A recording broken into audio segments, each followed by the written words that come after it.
A igreja moderna não está doente. Ela está morta e foi maquiada com luzes de LED e fumaça de gelo seco para parecer que ainda respira. Existe um alerta que ecoa desde as catacumbas de Roma, passando pelas fogueiras da Inquisição, até chegar à lama da selva amazônica, onde os pioneiros da nossa fé cuspiam sangue para pregar a palavra. Esse alerta foi passado de geração em geração, como uma tocha acesa, até cair nas mãos da vossa geração. E o que vocês fizeram com ele? Vocês apagaram a tocha, porque a luz dela ofuscava o brilho dos vossos palcos e expunha a podridão dos vossos pecados ocultos. O alerta que a igreja de hoje esqueceu é simples, mas aterrorizante. Deus é um fogo consumidor e Ele não negocia a sua santidade para acomodar a vossa mediocridade. Quando os mártires eram atirados aos leões, eles não cantavam músicas sobre como Deus iria melhorar a autoestima deles ou prosperar os seus negócios. Eles cantavam hinos de adoração ao Cordeiro, enquanto as feras rasgavam a sua carne, porque eles sabiam que este mundo não era o fim. Eles entendiam a eternidade. Eles conheciam o peso da cruz. Hoje, vocês transformaram a cruz de Cristo, o instrumento de tortura mais brutal do Império Romano, o lugar onde o Filho de Deus foi esmagado pela ira do Pai, num mero enfeite de ouro que vocês penduram no pescoço. Vocês esvaziaram a cruz do seu sangue. Vocês higienizaram o Evangelho. Vocês criaram um Deus sob medida, um Deus que não exige nada, que não julga nada, que tolera tudo e cuja única função cósmica é garantir que a vossa passagem por esta terra seja o mais confortável e lucrativa possível. O que você está prestes a ouvir não é uma palavra de conforto, não é uma palestra motivacional para fazer você se sentir bem na sua segunda-feira. O que se segue é um espelho. E se você tiver um mínimo de temor a Deus, ainda pulsando na sua alma cauterizada, você não conseguirá chegar ao fim desta mensagem sem colocar o rosto no pó. O alerta foi esquecido. Mas o juiz não esqueceu de nada. O maior golpe que o inferno aplicou na vossa geração foi convencer-vos de que a graça de Deus é uma licença vitalícia para a rebelião. Vocês adoram pregar sobre a graça. Adoram cantar sobre como ela é imerecida e incondicional. Mas a graça que vocês pregam não é a graça da Bíblia, é a graça barata, sobre a qual o teólogo Dietrich Bonhoeffer alertou antes de ser enforcado pelos nazistas. A vossa graça é um perdão sem arrependimento, é um batismo sem disciplina, é uma comunhão sem confissão. A graça barata é a justificação do pecado, e não a justificação do pecador. Vocês transformaram o sangue do Cordeiro num tapete onde escondem as vossas iniquidades diárias. Olhem para o vosso comportamento diário. Vocês deitam-se na cama e consomem horas de pornografia, de lixo digital, de séries que glorificam tudo aquilo que pregou Jesus na cruz. Vocês alimentam a luxúria, a ganância, a inveja, a fofoca e a vaidade de forma deliberada. Vocês pecam com os olhos abertos. Vocês sabem exatamente o que estão a fazer. E depois, o que fazem? Fazem uma oração de 5 segundos no escuro do quarto. Senhor, me perdoa.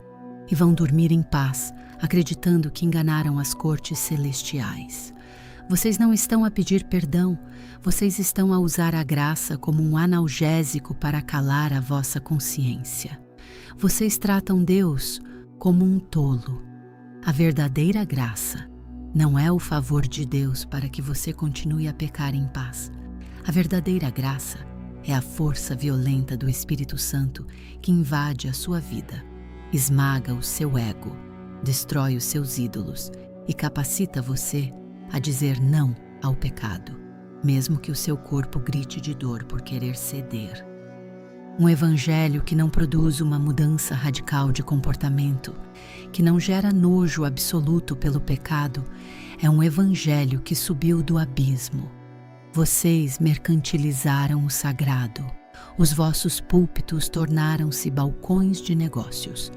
Os vossos líderes tornaram-se coaches de sucesso, que cobram cachês astronômicos para dizerem a auditórios lotados que Deus tem um plano de vitória para vocês. Onde estão os profetas que sobem ao altar para chorar pela miséria moral do povo? Onde estão os homens que têm a coragem de olhar para uma multidão de milhares de pessoas e dizer: arrependam-se, porque vocês estão a caminhar para o inferno a passos largos? Eles não existem mais, porque o confronto não dá visualizações. O confronto não enche envelopes de dízimos. O confronto não vende livros. E assim, vocês venderam a verdade a troco de palmas. Nós precisamos falar sobre o que acontece quando as luzes da igreja se apagam e vocês ficam sozinhos com a tela do vosso celular. O verdadeiro altar da sua vida não é a igreja que você frequenta aos domingos. O verdadeiro altar é o seu histórico de navegação. É ali, no secreto, onde ninguém do seu ministério de louvor está a ver, onde o seu pastor não pode avaliar a sua conduta, que você revela quem realmente é o dono da sua alma. Vocês são uma geração de hipócritas perfeitamente treinados. Vocês sabem quando levantar as mãos no culto, sabem que vocabulário evangélico usar, sabem chorar nas horas certas para que os outros irmãos pensem como ele é espiritual, como a presença de Deus está sobre a vida dela. Mas é tudo teatro. É tudo uma encenação nojenta. Por dentro vocês estão apodrecendo. Vocês são sepulcros caiados, lindos por fora, mas cheios de ossos de mortos por dentro. Vocês têm pecados de estimação que alimentam há anos. Vocês brincam de roleta russa com a justiça de Deus. O alerta esquecido é que o pecado não é estático. Ele é um parasita em expansão. O que hoje é apenas uma olhada, amanhã será um vício que consumirá as suas finanças, destruirá o seu casamento e envergonhará o nome de Cristo. E a tragédia não é apenas que vocês pecam. A tragédia absoluta, o sinal mais claro de que o julgamento já começou, é que vocês pecam e não sentem mais nada. Vocês perderam o temor. A vossa consciência foi cauterizada com ferro quente. Há anos atrás, quando você cometia um deslize, você sentia um aperto no peito, uma tristeza profunda, um desespero por ter ofendido o Espírito Santo. Hoje, você peca e já não dói. Você racionaliza. Eu sou humano. Deus entende o meu coração. Pelo menos eu não estou a matar nem a roubar. Escute bem. A ausência de dor após o pecado não é sinal de que Deus foi compreensivo. É sinal de que o Espírito Santo parou de lutar por si. É sinal de que ele o entregou às suas próprias paixões infames. Quando um corpo deixa de sentir dor ao ser cortado, não é porque está curado, é porque está em estado de necrose. A sua alma está em necrose espiritual. Você está clinicamente morto diante de Deus, embora o seu corpo ainda respire e a sua voz ainda cante no coro. Para esconder o fato de que a glória se foi, a igreja de hoje precisou criar um substituto. Como vocês expulsaram o Espírito Santo com a vossa desobediência e a vossa idolatria secular, vocês tiveram que inventar o fogo estranho para manter o show a funcionar. O falso avivamento é a maior epidemia do nosso século. Vocês acham que porque há pessoas a chorar no altar, porque há uma banda tocando os acordes mais emocionantes, porque as luzes mudam de cor no momento certo e porque o pastor grita num tom de voz calculado, isso é Deus. Vocês reduziram a presença onipotente do Criador a uma manipulação de dopamina no cérebro Isso não é avivamento, é manipulação emocional, é entretenimento evangélico. Quando o verdadeiro Espírito Santo desce, ele não vem para entreter, ele vem para queimar. O verdadeiro avivamento não faz as pessoas pularem de alegria e voltarem para casa com os mesmos demônios e as mesmas práticas secretas. O verdadeiro avivamento esmaga as pessoas contra o chão, sob o peso da convicção do pecado. Num verdadeiro avivamento, as pessoas não correm para o palco para serem vistas. Elas correm para o altar, chorando, rasgando o coração, confessando adultérios ocultos, roubos, mentiras e perversões. Onde está o choro pelo pecado nas vossas reuniões? Onde está o rasgar das vestes? Onde está a restituição daquilo que foi roubado? Onde está a quebra de alianças com a maçonaria, com a pornografia, com o mundo do entretenimento sujo? Não existe, porque o que vocês têm hoje é um avivamento de plástico. Vocês adoram a ideia de Deus, mas odeiam o Deus da Bíblia. Vocês amam o Deus que multiplica os pães, mas rejeitam o Cristo que vos manda tomar a cruz, negar-se a si mesmos e morrer. Vocês criaram um ambiente tão perfeitamente artificial que as pessoas entram, sentem-se acolhidas nos seus pecados, tomam o seu café no saguão, ouvem uma música agradável e vão embora acreditando que têm o passaporte carimbado para o céu. Vocês estão a pavimentar o caminho para o inferno com boas intenções e cultos modernos. Eu quero falar para você que está me ouvindo e que é líder, pastor, obreiro ou simplesmente alguém que carrega o nome de cristão, mas sabe que a sua vida é uma mentira completa. O alerta mais devastador de toda a história bíblica não é Sodoma e Gomorra sendo destruídas por fogo. Não é o dilúvio. O alerta mais aterrorizante é a história de Sansão. Lembre-se daquele momento em que o inimigo entrou. Sansão levantou-se, sacudiu-se e disse: "Sairei ainda esta vez como dantes e me sacudirei." Mas a Escritura diz algo que deveria fazer você perder o sono para o resto da sua vida. Ele não sabia que o Senhor já se tinha retirado dele. A pior punição que Deus pode derramar sobre uma igreja ou sobre um homem não é o castigo imediato. É permitir que você continue a fazer sucesso sem ele. Olhe para as grandes igrejas e ministérios de hoje, que toleram o pecado. O Senhor já se retirou deles há muito tempo. A glória já subiu e foi embora. Icabode está escrito nas portas. Mas eles não sabem. Eles continuam a fazer campanhas, a arrecadar milhões, a lotar estádios, a lançar músicas que batem o primeiro lugar nas paradas. Eles levantam-se, sacodem-se como antes e dizem: "Veja como Deus está conosco. Olhe o tamanho da nossa obra." Mas é tudo carne, é tudo esforço humano, é marketing, é algoritmo, é iluminação e som. Deus não está ali.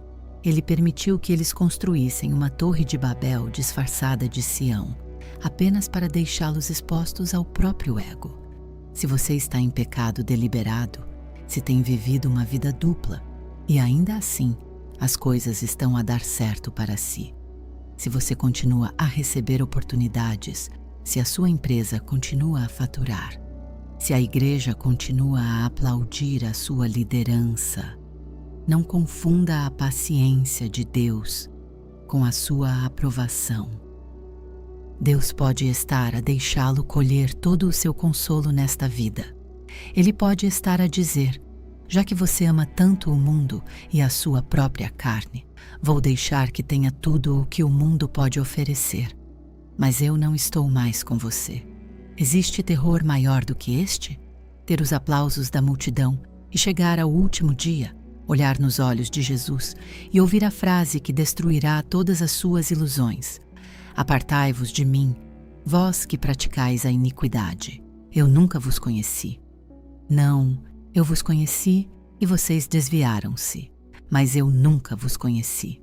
Toda a sua vida cristã, todos os dízimos, todas as lágrimas no altar, todas as vigílias, não passaram de obras mortas, porque foram feitas com as mãos sujas e o coração longe dele. O nosso maior inimigo não é a tentação. O nosso maior inimigo é a ilusão do amanhã. Você ouve esta mensagem e a sua mente carnal já está a procurar uma saída. Você diz a si mesmo: eu vou mudar. Eu sei que preciso largar este pecado. Eu sei que preciso pedir perdão e abandonar esta vida dupla. Eu vou fazer isso na próxima semana, no próximo retiro, quando o ano virar. Você brinca com o tempo como se fosse o Senhor da vida e da morte. Quem lhe garantiu que você terá o dia de amanhã? Quem lhe assinou o contrato dizendo que o fio de prata da sua vida não será cortado nesta exata madrugada? A paciência de Deus não é eterna. O seu espírito não contenderá para sempre com o homem. Hoje, a porta da graça ainda está escancarada, mas a mão de Deus já está na maçaneta, pronta para fechá-la. Nós esquecemos a doutrina do inferno. Os vossos pastores têm vergonha de falar sobre isso, mas eu vou lembrá-lo. O inferno é real. É um lugar de tormento consciente, de trevas absolutas, onde o verme nunca morre e o fogo nunca se apaga. E a maior parte da população do inferno não será composta apenas por ateus e assassinos. Haverá corredores no inferno lotados de pessoas que foram membros de igrejas aos domingos. Pessoas que sabiam todos os corinhos, que tinham a Bíblia decorada, mas que nunca deixaram a carne ser crucificada. Pessoas que amavam o pecado em segredo e achavam que Deus era misericordioso demais para condená-las. O sangue de Jesus Cristo só é eficaz para aqueles que caminham na luz. Se andarmos nas trevas e dissermos que temos comunhão com Ele, somos mentirosos e a verdade não está em nós. A igreja precisa ouvir este alerta hoje com a urgência de um homem que está preso numa casa em chamas. Acordem do vosso sono de morte. O noivo está a chegar e as vossas lâmpadas estão completamente vazias de azeite. Vocês têm o pavio, têm a estrutura da lâmpada, mas não têm o azeite da santidade. E quando a meia-noite soar, os vossos cultos modernos e a vossa teologia inclusiva de nada vos servirão para abrir a porta das bodas. Eu falei até agora com a severidade que a letargia da vossa geração exige. Eu bati onde dói. Eu expus a ferida sem anestesia, porque não se cura um câncer espiritual com afagos na cabeça. É preciso arrancar o tumor. Mas agora, nos minutos finais, eu lanço a corda para dentro do abismo onde você se meteu. A cruz ainda está manchada de sangue. E esse sangue é fresco. Ele tem o poder atômico para destruir as algemas da pornografia, da soberba, do orgulho, do ressentimento e de qualquer vida dupla que você esteja a esconder. Mas a cruz não aceita negociações. Você não pode vir até Jesus trazendo as suas malas de estimação. Você tem que abandonar tudo no pé do Calvário. Arrependimento não é sentir pena de si mesmo por ter sido pego ou por estar sofrendo as consequências do seu pecado. Arrependimento é mudança de mente e mudança de direção. É você pegar no seu celular agora e apagar aqueles contatos que estão destruindo a sua pureza. É cancelar a assinatura daquilo que envenena os seus olhos. É levantar-se desta cadeira, dobrar os joelhos no chão, rasgar a sua alma diante do juiz de toda a terra e dizer: Senhor, eu não passo de um miserável pecador. A minha religiosidade é um lixo. Salva-me de mim mesmo, custe o que custar, doa o que doer. Se você não está disposto a sofrer pela sua santidade, você não está pronto para o céu. O alerta foi dado. O som da trombeta já ecoa no mundo espiritual. A linha foi desenhada na areia. De um lado está o cristianismo de conforto, que agrada ao mundo, enche os templos e conduz diretamente ao lago de fogo. Do outro lado está o caminho estreito. É rochoso, é solitário, é cheio de perseguição, lágrimas e dor. Mas é o único caminho onde você encontrará aquele que tem os olhos como chamas de fogo e os pés semelhantes ao latão reluzente. A decisão é sua. Ninguém poderá responder por si naquele grande dia. Se o Espírito Santo rasgou o seu peito ao ouvir esta mensagem, não durma em paz esta noite, sem antes fazer as pazes com a santidade de Deus. Volte para a cruz. Volte para as primeiras obras. Seja constante. E se você quiser fazer parte de um exército que se recusa a curvar-se diante dos altares do entretenimento moderno, inscreva-se neste canal, partilhe este alerta e espalhe esta denúncia profética. O mundo espiritual conta consigo no campo de batalha. Trabalhe, limpe as suas mãos e santifique a sua vida, porque a noite já está a descer.